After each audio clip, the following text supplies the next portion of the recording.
कामरान टेसोरी के गवर्नर बनने के बाद एमक्यूएम और फारूक सत्तार में क़ुर्बतें बढ़ने लगीं। एमक्यूएम के कन्वीनर खालिद मकबूल सिद्दीकी ने अहम शख्सियात को फारूक सत्तार से राबतों का टास्क दे दिया। मजीद जानते हैं डॉन न्यूज़ के नुमाइंदे इमरान खान से। इमरान बताएगा, कामरान टेसोरी की अलबरदारी के बाद एमक्यूएम की अंदरूनी सियासत क्या रुख इख्तियार कर रही है? देखिए, बिल्कुल कामरान टेसोरी की गवर्नेंस बनने के बाद एमक्यूएम ने एक करवट ली है, जिसमें एमक्यूएम की जानिब से बहुत सारे पुराने जो साबका लोग हैं उनसे राब्ते का फैसला किया गया है।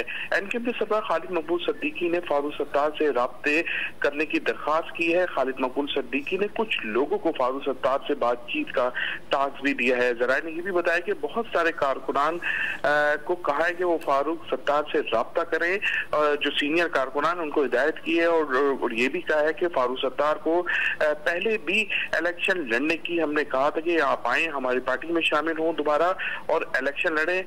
डॉक्टर खालिद मकबूल सिद्दीकी का ये भी कहना था। पार्टी में वापसी के मामले पे अभी भी बात नहीं करूंगा। डॉक्टर फारूक सत्तार की जानिब से ये बात सामने आई। उनका कहना है कि मैं अब कुछ फैसले करूंगा और उसके बाद ही फैसला कर सकूंगा कि पार्टी में वापस आऊं या नहीं आऊं।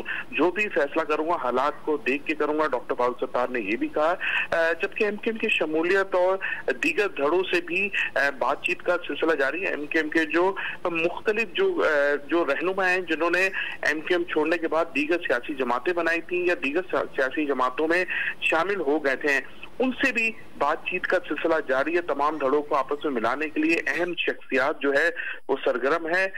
जबकि गवर्नर सिंध की नामजदगी के बाद खास तौर पर डिप्टी कन्वीनर है, सीनियर डिप्टी कन्वीनर है एमक्यूएम पाकिस्तान के आमिर खान, वो भी मंजर आम से गायब हो गए हैं एक जानिब। तो दूसरी जानिब एमक्यूएम पाकिस्तान के जो रहनुमा है, खास तौर पर उनका टारगेट है कि जो साबका रहनुमा है जिनकी सियासी जमातों में मुख्तलिफ जो शामिल हो चुके हैं या मुख्तलिफ सियासी जमातें बना चुके हैं, उनको फौरी तौर पे एमक्यूएम पाकिस्तान में वापस लेने के लिए टारगेट दे दिया गया है। उस हवाले से काम जो है वो तेजी से जारी है। जी इमरान, बहुत शुक्रिया आपका।